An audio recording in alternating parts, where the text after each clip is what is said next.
Most people remember the day they were saved. I remember the day I saw someone save another person. It was a cold afternoon in Manhattan. The kind of afternoon when the wind slipped between skyscrapers and made everyone walk a little faster. I was sitting in the back seat of a black sedan parked across from a small public park. My driver was waiting for a call. My phone would not stop vibrating. Meetings, contracts, decisions, problems, the usual noise. I should have been paying attention. Instead, my eyes drifted toward the park outside the window. At first, nothing seemed unusual. Parents pushed strollers along the paths. Office workers crossed through the park carrying coffee cups. Children played near a small fountain that had been shut down for the season. Then I noticed a boy sitting alone on a bench. He looked about 10 years old. Small for his age. Thin jacket. Worn backpack. His shoulders were hunched against the cold. A few yards away, several older boys stood near him. Most people walking through the park glanced in that direction and immediately looked away. Nobody wanted involvement. Nobody wanted inconvenience. It was easier to keep moving. The boy lowered his head and stared at the ground. That was when she appeared. She came from the opposite side of the park carrying 2 grocery bags. Nothing about her stood out at first. She was simply a young woman in a navy coat with blonde hair moving in the wind. Ordinary. Unremarkable. Easy to miss. Yet she was the only person who stopped. She noticed the boy. She noticed what everyone else ignored. I watched her hesitate for only a second before changing direction. The grocery bag swung gently at her sides as she walked straight toward the bench. The older boys looked surprised. Most adults pretended not to see situations like this. She did not. She spoke calmly. I could not hear the words through the closed window, but I could see her expression. Firm, confident, unafraid. There was no anger in her face. No desire for conflict. Only quiet determination. The conversation lasted less than a minute. Whatever she said worked. The boys eventually shrugged and wandered away. The moment ended almost as quickly as it began. People continued walking through the park as if nothing had happened. But I kept watching. The young woman sat beside the boy.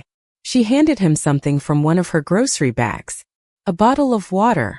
Then a wrapped sandwich. The boy looked surprised. She smiled. Not the kind of smile people use when they want recognition. The kind they offer when they genuinely care. They talked for several minutes. Eventually the boy smiled too. It was small. Barely noticeable. Yet it changed his entire face. When she finally stood to leave, she adjusted the strap of his backpack before walking away. No applause. No audience. No reward. Just kindness. Simple kindness. I should have forgotten about her. People cross my path every day. Thousands of faces. Thousands of stories. Most disappeared from memory before sunset. But as my driver pulled away from the curb, I found myself looking back through the rear window. The young woman was already halfway across the park. The wind caught her hair as she disappeared into the crowd. I did not know her name. I did not know where she lived. I did not know why a stranger's kindness had captured my attention. All I knew was that while everyone else had chosen the easier path, she had chosen the right one. And for reasons I could not yet explain, I suddenly wanted to know who she was. Curiosity is a dangerous thing. Most people think it begins with questions. In reality, it begins with silence. The next morning, I should have forgotten about the woman from the park. I had meetings scheduled from sunrise until evening. Investors, executives, lawyers, an endless procession of people discussing numbers large enough to change lives. Yet somehow my thoughts kept returning to a stranger carrying grocery bags through a cold Manhattan afternoon. By lunchtime I knew her name. Emma Carter, 29 years old. No criminal record. No scandals. No hidden surprises.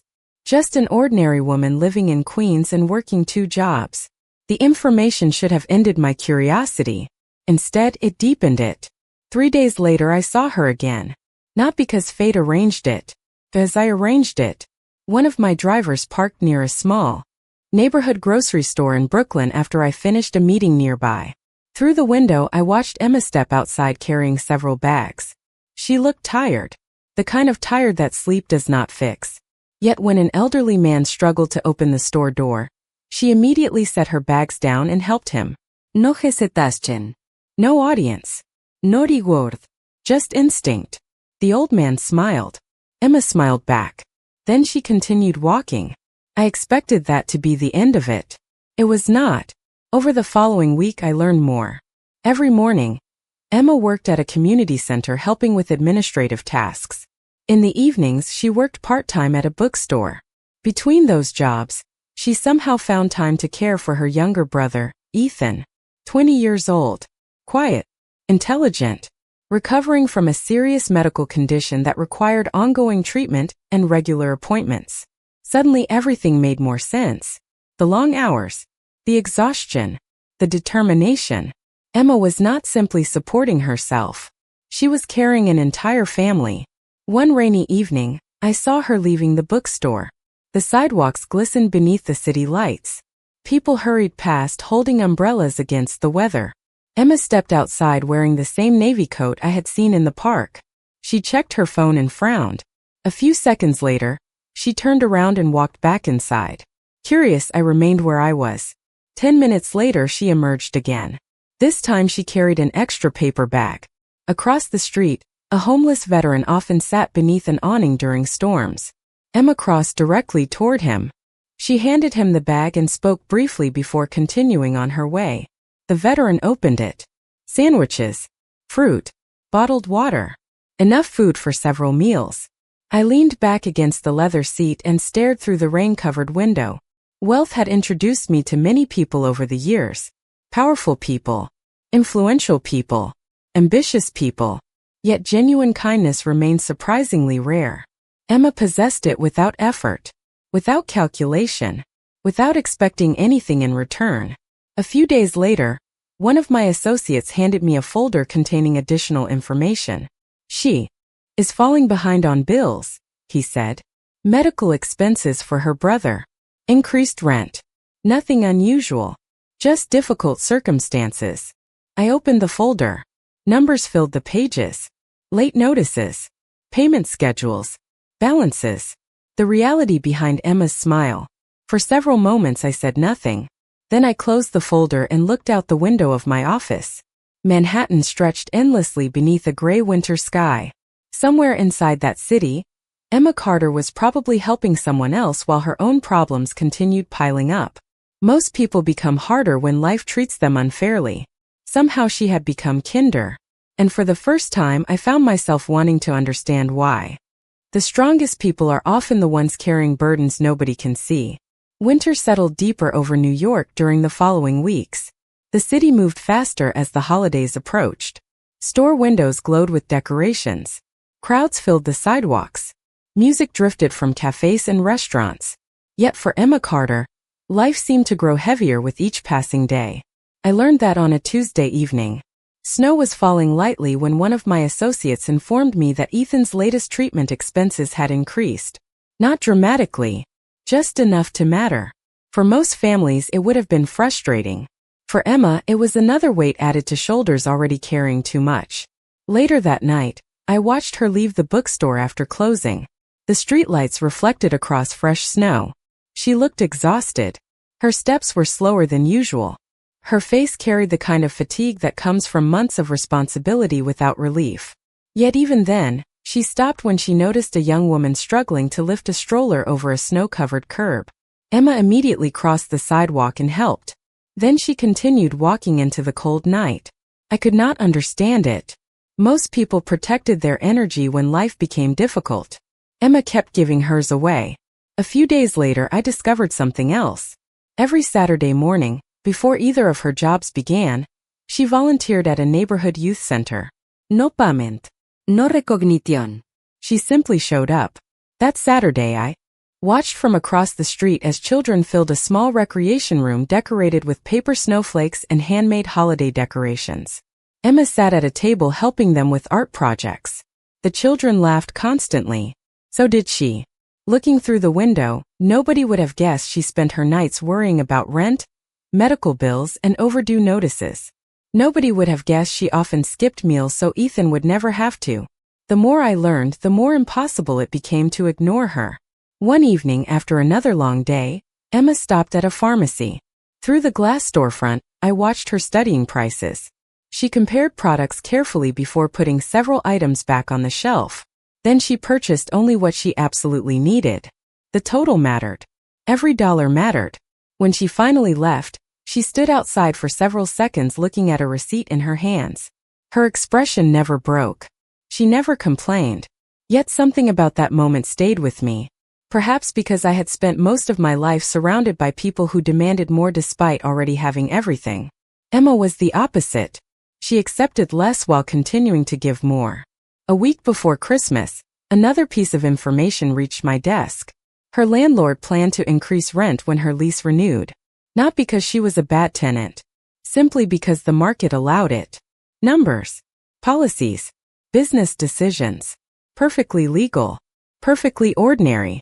Yet for Emma, it could become another impossible choice. Keep the apartment or keep paying for Ethan's care. I stood beside the windows of my office overlooking Manhattan. Snow clouds covered the skyline. Thousands of lights flickered beneath the dark sky. Somewhere in that city, Emma was probably working another shift. Smiling for customers. Encouraging children. Supporting her brother. Pretending everything was fine. I thought back to the park. To the boy on the bench. To the moment everyone walked away except her. Most people reveal their character when life is easy. Emma revealed hers when life was unfair. And for the first time in years, I found myself looking forward to seeing someone again. Not because I needed anything from her. Not because I wanted anything from her. But because every time I learned something new about Emma Carter, she made the world seem a little less cynical than it had the day before. Some meetings feel accidental until you look back and realize they never were. By the time January arrived, I had spent nearly 2 months observing Emma Carter from a distance. Long enough to understand her routines. Long enough to know her character. Long enough to realize that curiosity had quietly become something else. Respect. The problem was simple. Watching someone from afar is easy. Speaking to them is not. Especially when you have spent your entire life learning not to trust people. One Saturday afternoon, an opportunity appeared. A snowstorm had passed through the city overnight, leaving sidewalks covered in white and rooftops sparkling beneath winter sunlight. Emma was sitting alone inside a small coffee shop near the community center where she volunteered every weekend. A notebook lay open in front of her. Beside it sat a half-finished cup of coffee and a stack of paperwork. Through the window, I could see her studying numbers with the same determination she seemed to bring to everything else. I should have walked away. Instead, I entered the cafe. The warmth hit immediately. The smell of coffee beans and fresh pastries filled the air. Soft music played through hidden speakers. Emma looked up briefly when the door opened, then returned to her paperwork. She had no reason to recognize me. To her, I was just another customer escaping the cold. For several seconds, I stood there considering how ridiculous the situation was. Negotiating multi-million-dollar agreements had never made me nervous. Walking across a coffee shop suddenly did. Eventually, I approached her table. "Excuse me," I said. Emma looked up. Her blue eyes met mine. Calm. Direct. "Yes. Every other table seems to be taken. Do you mind if I sit here?" It was not entirely true. There were other tables available, but it was the best excuse I could produce. Emma glanced around the cafe and smiled slightly. "Sure." I sat down. For a moment, neither of us spoke. Snow drifted past the windows outside. Customers chatted quietly around us. The city seemed distant. "Busy day?" I asked, nodding toward her paperwork. Emma laughed softly. "That obvious?" "A little." She closed the notebook halfway. "Budget planning." "Exciting." Her smile widened. "You sound unconvinced."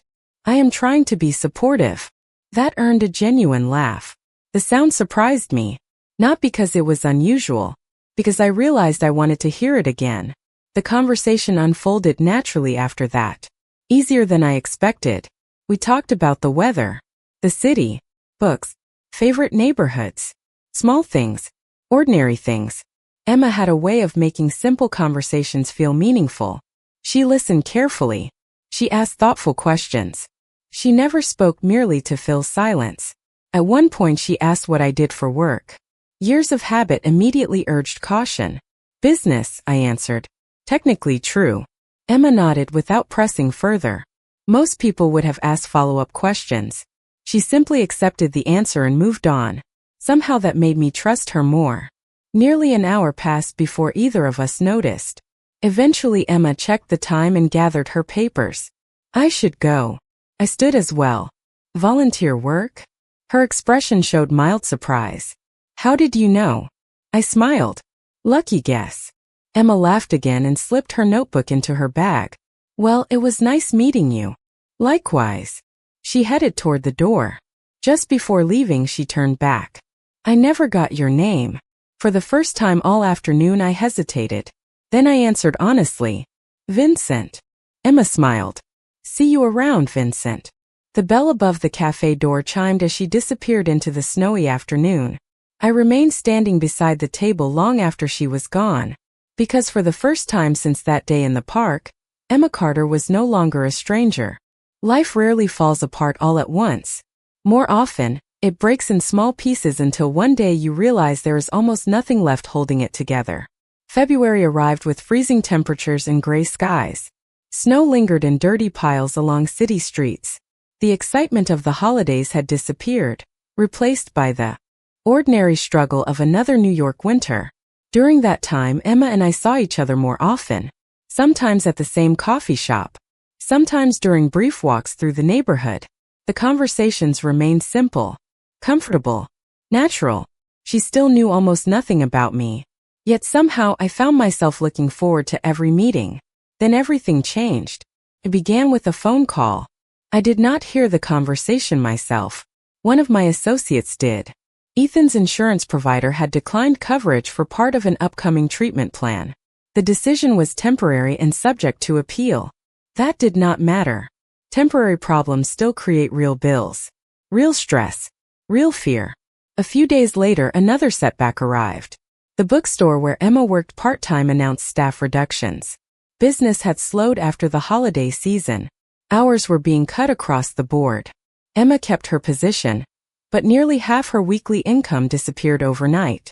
Suddenly the careful balance she had spent years maintaining no longer worked. Rent, utilities, groceries, transportation, medical expenses. Every number became harder. Every choice became more difficult. I saw the effects almost immediately. One evening, Emma arrived at the coffee shop 20 minutes late. Her smile appeared as soon as she saw me, but it looked tired. Different. The kind of smile people wear when they are trying not to worry those around them. Long day? I asked. Emma laughed softly and removed her gloves. That obvious? A little. She looked out the window before answering. Just one of those weeks. The statement sounded casual. It was not. For nearly an hour we talked about everything except the problem she was carrying. Books, movies, childhood memories, the weather. Yet every so often her attention drifted elsewhere. Toward numbers only she could see. Toward responsibilities waiting for her the moment she left the cafe. When we finally said goodbye, I watched her disappear into the evening crowd. Something felt wrong. 3 nights later I received another report. This time the news was worse. Her landlord planned to sell the building before summer. Existing tenants would eventually need to relocate. Emma had not even processed the insurance issue and reduced income before another problem appeared. I closed the folder and stared at the city lights beyond my office window. For a long time I said nothing. Most people would have broken under that pressure. Emma continued moving forward. She continued working, continued helping others, continued showing up for Ethan. Yet even the strongest people have limits. The following Saturday, I saw that limit approaching. Emma sat alone in the coffee shop, studying a notebook filled with expenses. Her coffee had gone cold. Her shoulders looked heavier than I had ever seen them. For several minutes, she simply stared at the page without writing anything. Then she closed the notebook and took a deep breath. When I approached, she immediately smiled. The smile returned, but this time I understood the effort behind it. We talked for nearly an hour. She never mentioned money, never mentioned fear, never asked for help. Not once. That was the moment I realized something important. Emma Carter would carry every burden herself before allowing someone else to carry even one. As I walked away later that afternoon, snow began falling again across Manhattan. Tiny white flakes drifted through the cold air.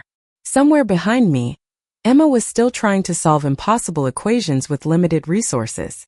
And for the first time since meeting her, I began considering whether watching from a distance was enough. The difference between changing someone's life and controlling it is smaller than most people realize. I spent several days thinking about Emma Carter after that afternoon in the coffee shop. The temptation to solve her problems was obvious. Money could eliminate every obstacle standing in her way. A single transfer could cover Ethan's treatments. Another could secure a new apartment. A few phone calls could create opportunities she had been chasing for years. But every time I considered doing it, I remembered the look on her face whenever she talked about responsibility. Emma valued something many people overlooked. Pride. Not arrogance. Not stubbornness. Pride in earning her own victories. Pride in standing on her own feet. If I simply handed her solutions, she would never accept them. So I looked for another way. One morning, I invited several trusted associates to my office. Snow still covered portions of Manhattan, though spring was beginning to appear in the distance. Sunlight reflected from neighboring skyscrapers and filled the room with pale gold light. I need information, I said. Within hours I had it. A nonprofit healthcare foundation was preparing to launch a new administrative initiative. They needed someone with experience coordinating community programs. Another organization was creating a position focused on outreach and patient support. Both opportunities matched Emma's background almost perfectly. The problem was competition. Hundreds of applicants. Thousands of resumes. Most qualified people never receive serious consideration simply because nobody noticed them. That reality bothered me more than it should have. I never requested special treatment. I never asked anyone to hire her. Instead, I made several calls. Quiet calls. Respectful calls. Calls that simply encouraged people to pay attention to an application they might otherwise overlook. Nothing more. The rest would depend entirely on Emma. Several days later, the first result appeared. Emma received an invitation for an interview. I knew about it before she did. Yet seeing her reaction still surprised me. We met at the coffee shop that Saturday afternoon. The moment she walked through the door, I noticed the difference. Her smile arrived before she reached the table. Hope had returned to her eyes. Something good happened, I said. Emma laughed.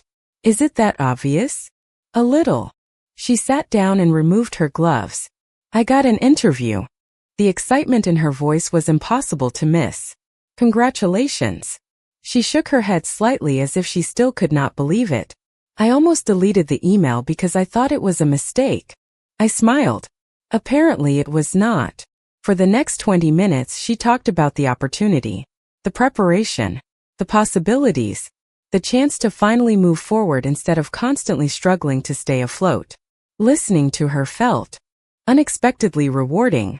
Not because I had influenced the situation, because she genuinely deserved it. A week later another opportunity appeared. Then another. Small openings. New conversations. Unexpected possibilities. None guaranteed success. None promised certainty. But together they created something Emma had not experienced in a long time. Momentum. One evening, I watched her leave a building after completing an interview. The sky above Manhattan glowed orange and purple as the sun disappeared behind the skyline. Emma stood on the sidewalk holding a folder against her chest. She looked exhausted, yet she was smiling. A real smile. The kind that comes from believing tomorrow might be better than today. At that moment I understood something important. People do not always need someone to rescue them. Sometimes they simply need a door open far enough to prove it was never locked.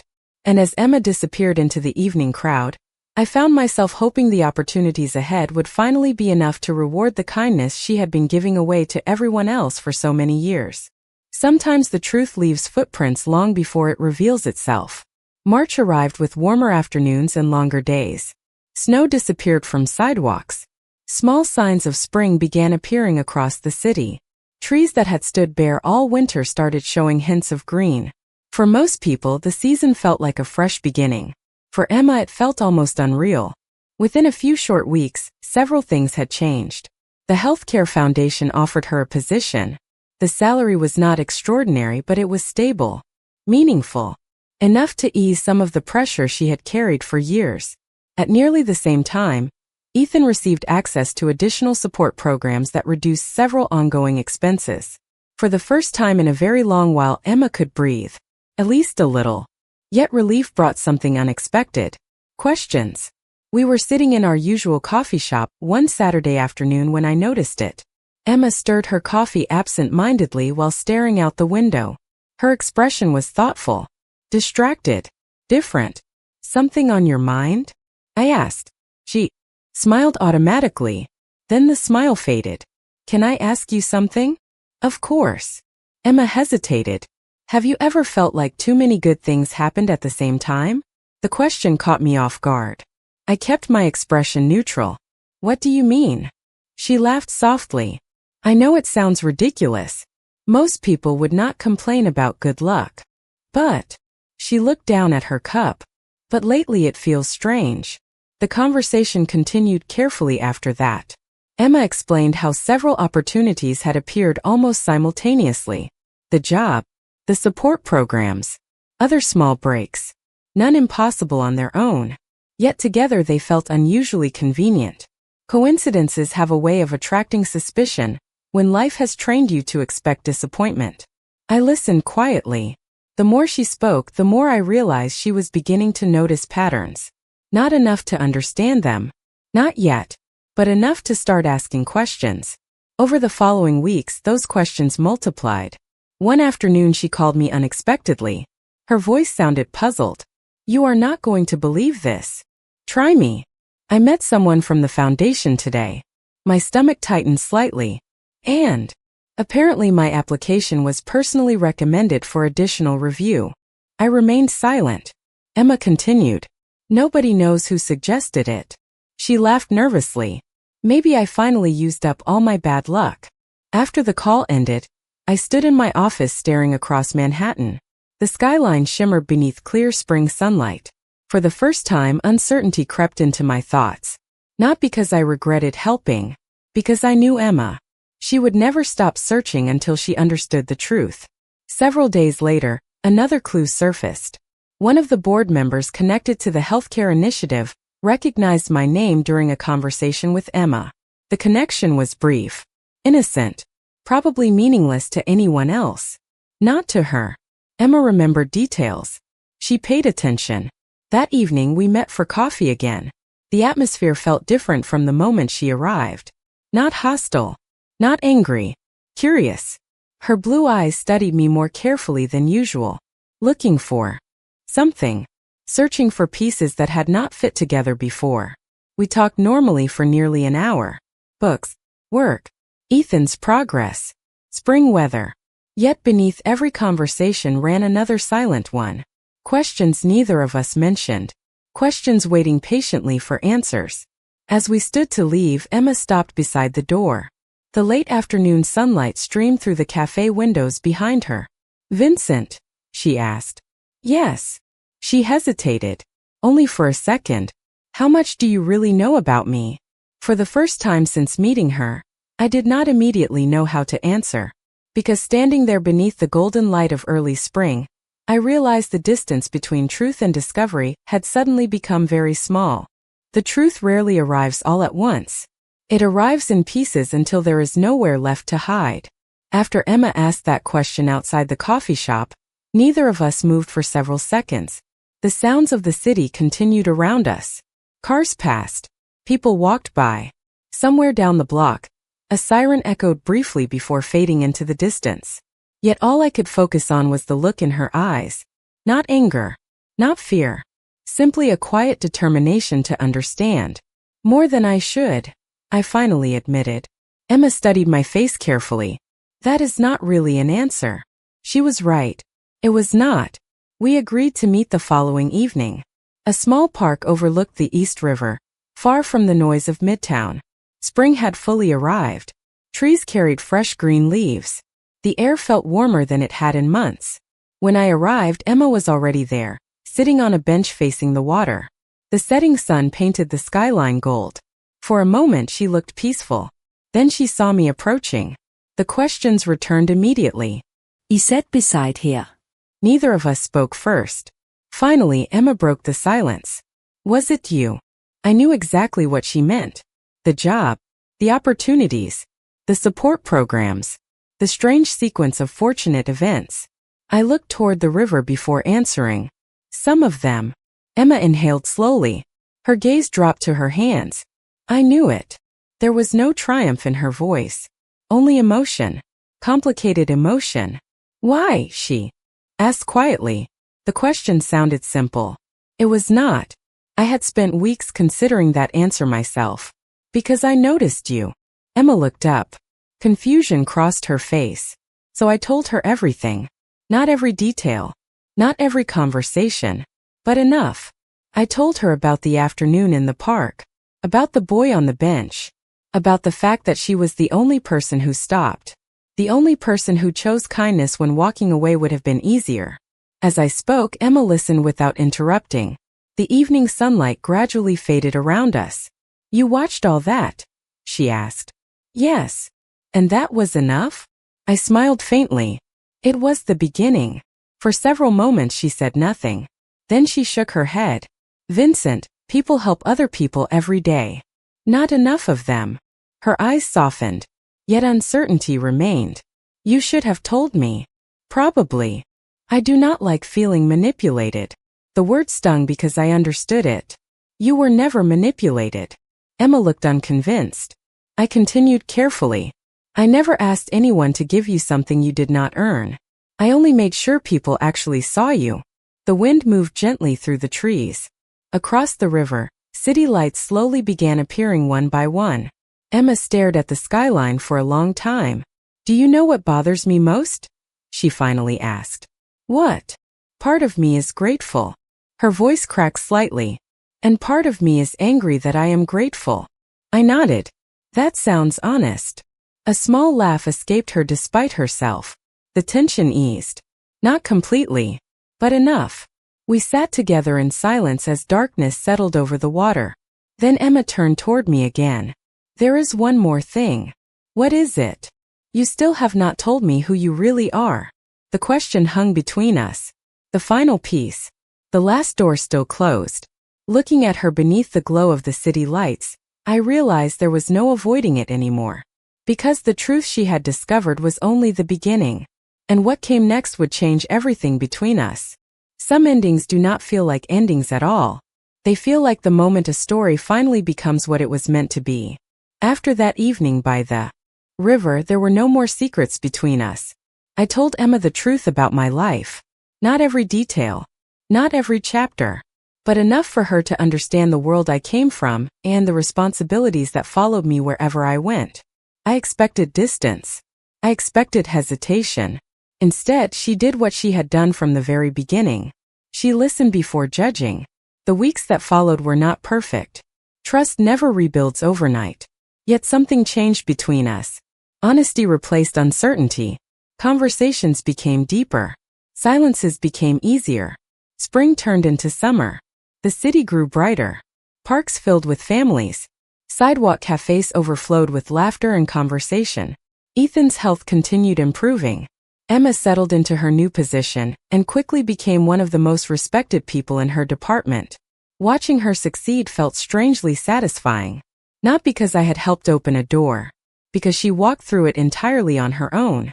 Nearly a year after the afternoon that started everything, Emma asked me to meet her at the same park. The request seemed simple enough. Yet the moment I arrived, I realized she had planned something. The trees were full and green. Children played near the fountain. The city buzzed with summer energy. Emma stood near the bench where I had first seen her. Sunlight illuminated her hair as the breeze moved through the park. She looked happy. Truly happy. The sight alone was worth the trip. You are smiling, I said as I approached. That usually means trouble. Emma laughed. Not today. Then she pointed toward a nearby walking path. First, I did not understand. Then I saw him. The boy from the bench. Older now. Taller. Healthier. Walking beside a woman and a man who were obviously his parents. The boy noticed Emma almost immediately. His face lit up. He waved enthusiastically before running toward us. "Miss Emma," he called. Emma smiled and crouched slightly as he reached her. The reunion lasted only a few minutes. The boy excitedly talked about school, friends, and summer plans. His parents thanked Emma again for helping him that day long ago. Apparently he had never forgotten it. Neither had they. Eventually the family continued through the park, disappearing into the crowd. Emma watched them go.